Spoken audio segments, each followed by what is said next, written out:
Hello students. तो हम अपने लेक्चर को आगे बढ़ाते हैं। लास्ट लेक्चर में हमने देखा था कि इंटरनल रेजिस्टेंस ऑफ सेल क्या होता है, सेल का आंतरिक प्रतिरोध क्या होता है, उसके बारे में हमने डेरिवेशन भी देखा था, उसका रिलेशन हमने देखा था, जो कि रिलेशन लास्ट में क्या निकला था, small r is equal to capital R EMF upon में पोटेंशियल डिफरेंस -1 ओम। ये हमारा कल रिलेशन निकला था। ठीक है, ये हमने क्या निकाला था, internal resistance of cell, internal resistance of cell की वैल्यू और उसके रिलेशन देखे थे हमने विद्युत वाहक बल और विभवांतर से।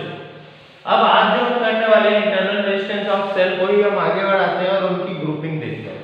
हमने जब ओम्स लॉ पढ़ा तो आपने 10th में ओम्स लॉ में रेजिस्टेंसेस की ग्रुपिंग देखी होगी कि रेजिस्टेंसेस को किस तरीके से ग्रुप किया जाता है। मैंने भी आपको यहाँ पर बताया था, कैपेसिटर्स की हमने ग्रुपिंग देखी थी। ऐसे ही हम ग्रुपिंग करते हैं आंतरिक प्रतिरोध की, मतलब इंटरनल रेजिस्टेंस की। ठीक है, अब internal resistance of cell, internal resistance हमेशा किसका होता है, एक सेल का होता है। ठीक है, एक बैटरी का होता है। तो अब अगर मैं बात कर रहा हूँ किसी सेल की, तो मुझे क्या करना पड़ेगा, यहाँ पर ग्रुपिंग करना पड़ेगी। तो यहाँ पर जो हम ग्रुपिंग कर रहे हैं वो बेसिकली सेलों की ग्रुपिंग है, लेकिन हम उसको इंक्लूड किस में करेंगे, इंटरनल रेजिस्टेंस से। कैसे करेंगे ये मैं बताता हूँ। जो ग्रुपिंग होती है वो तीन टाइप की होती है। ठीक है, एक होती है सीरीज ग्रुपिंग, सेकंड होती है हमारी पैरेलल ग्रुपिंग और थर्ड होती है हमारी मिक्स्ड ग्रुपिंग। मिक्स्ड ग्रुपिंग, ये तीन ग्रुपिंग होती हैं। सीरीज ग्रुपिंग को हम श्रेणी क्रम बोलते हैं, श्रेणी क्रम संयोजन, समांतर क्रम संयोजन और लास्ट में मिक्स्ड ग्रुपिंग को मिश्रित क्रम संयोजन। ठीक है, कुछ इस तरीके से हम इनका नाम है सीरीज, पैरेलल और मिक्स्ड। अब ये इनका नाम सीरीज, पैरेलल और मिक्स्ड क्यों है? मिक्स्ड ग्रुपिंग हमने अभी नहीं पढ़ी है, जबकि सीरीज और पैरेलल हम पहले भी पढ़ चुके हैं। ठीक है, सीरीज ग्रुपिंग की बात करते हैं तो ऐसी ग्रुपिंग किसी सेलों की, ठीक है, जिसमें क्या हो, एक ही लाइन से तीनों सेल कनेक्टेड हो, या फिर मैं बोल सकता हूं एक ही इलेक्ट्रिक करंट तीनों सेल में पास हो, उसको हम क्या बोलेंगे, सीरीज ग्रुपिंग। ऐसी ग्रुपिंग या फिर ऐसा क्रम संयोजन जिसमें क्या हो, अलग अलग इलेक्ट्रिक करंट, अलग अलग विद्युत धारा अलग अलग सेलों में जाए, उसे हम क्या बोलेंगे, पैरेलल ग्रुपिंग। मिश्रित क्रम संयोजन में क्या होता है कि जब हम सीरीज और पैरेलल दोनों में उसको कर देते हैं, मतलब ग्रुपिंग ऐसी करते हैं जिसमें वो सीरीज में भी हो और पैरेलल में भी हो, तो उसे हम क्या बोलेंगे, मिक्स्ड ग्रुपिंग बोलेंगे। एक ऐसा संयोजन जिसमें सेल श्रेणी क्रम में भी संयोजित हो और समांतर क्रम में भी संयोजित हो, उसे हम मिश्रित क्रम संयोजन बोलेंगे। ठीक है, तो हम यहाँ पर स्टार्ट करते हैं सबसे पहले सीरीज ग्रुपिंग से। सीरीज ग्रुपिंग क्या होता है उसका मैं डायग्राम यहाँ पर बता देता हूँ, मैं पहले भी उसे पढ़ा हुआ है तो आपको आसानी से समझ में आ जाएगा। स्टार्ट करते हैं यहाँ से। मैं यहाँ पर अभी 3 सेल या फिर मैं n नंबर ऑफ सेल के लिए यहाँ पर ग्रुपिंग निकालूंगा। ठीक है, और यहाँ पर मैंने क्या दे दिया है, एक रेजिस्टेंस दे दिया है और कुछ इस तरीके से इसको मैं कंट्रोल कर रहा हूँ।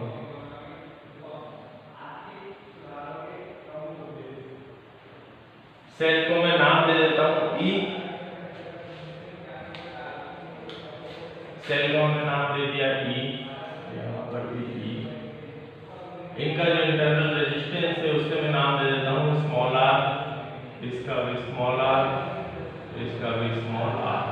ठीक है, यहाँ से पॉजिटिव टू नेगेटिव जाता है, यहाँ पर क्या आएगा, कुछ इस तरीके से करंट इसमें आएगा।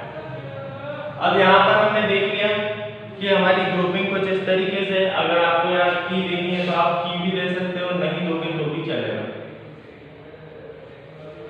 तो यहाँ पर हमने n नंबर ऑफ सेल्स को कनेक्ट किया है ग्रुपिंग में। ठीक है, जिसमें सभी सेल में, मतलब अगर मैं बात कर रहा हूँ एक का पॉजिटिव टर्मिनल दूसरे के नेगेटिव से जुड़ा हुआ है, या फिर हम बोल सकते हैं एक सेल का नेगेटिव टर्मिनल जो है वो दूसरे के पॉजिटिव से जुड़ा है, इसका नेगेटिव दूसरे के पॉजिटिव से जुड़ा है। इस तरीके गया हुआ है, ठीक है।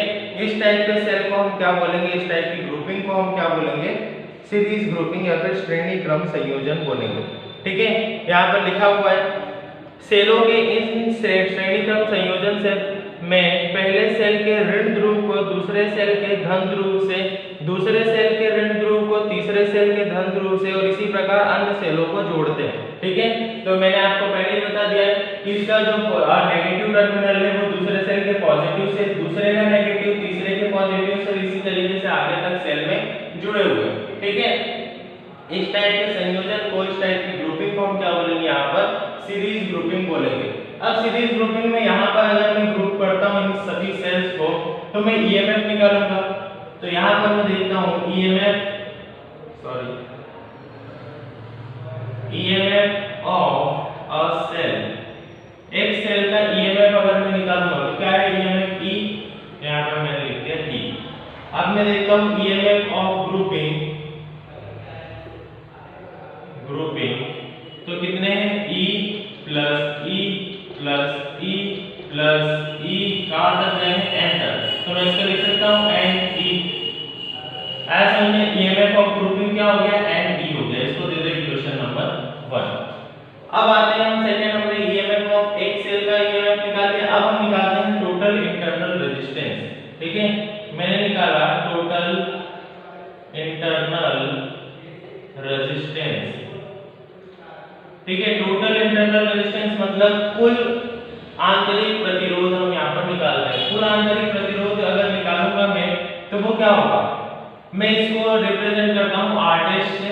तो R डैश इक्वल टू क्या होगा, R plus R plus R। तो इस तरीके से R plus R plus R plus R कहाँ तक जाएगा, N तक। तो R डैश की वैल्यू क्या आ जाएगी, NR। ऐसा समझें, इसकी वैल्यू क्या आ जाएगी, NR। अगर मैं यहाँ पर टोटल रेजिस्टेंस निकालता हूँ, टोटल रेजिस्टेंस मतलब कुल प्रतिरोध में अगर यहाँ पर निकालता हूँ तो वो क्या आ जाएगा, R प्लस R डैश, मतलब जो भी रेजिस्टेंस हमारा ये है उसके प्लस में ये पूरा, तो R प्लस R डैश, इसको मैं लिख सकता हूँ R प्लस NR, क्योंकि R डैश की वैल्यू क्या है, NR है।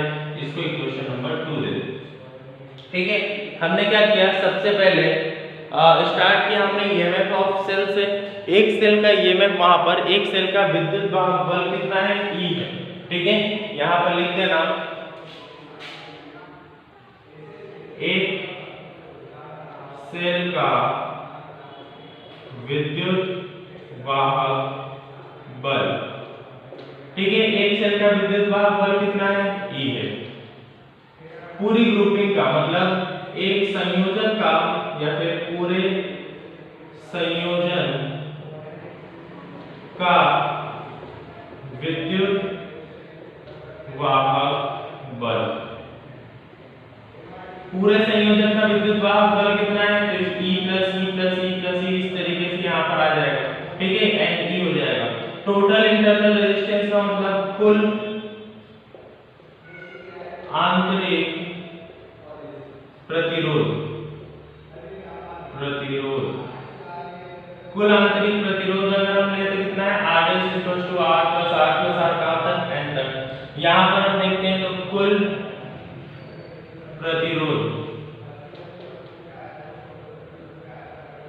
प्रतिरोध अगर हम देखेंगे तो कितना है, R प्लस R डैश। तो इस तरीके से हमने यहाँ तक तो कंप्लीट कर लिया। अब यहाँ तक कंप्लीट हो गया, इसका मतलब हमारा एक तरीके से क्वेश्चन ही पूरा हो गया।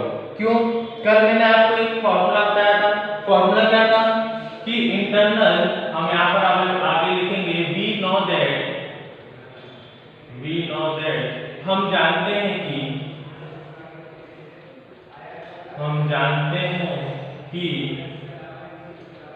क्या जानते हैं कि internal resistance is equal to total EMF, sorry internal resistance क्या है, electric current is equal to total EMF upon by total resistance, ठीक है। कुल विद्युत वाहक बल अपॉन में क्या हो जाएगा, कुल प्रतिरोध।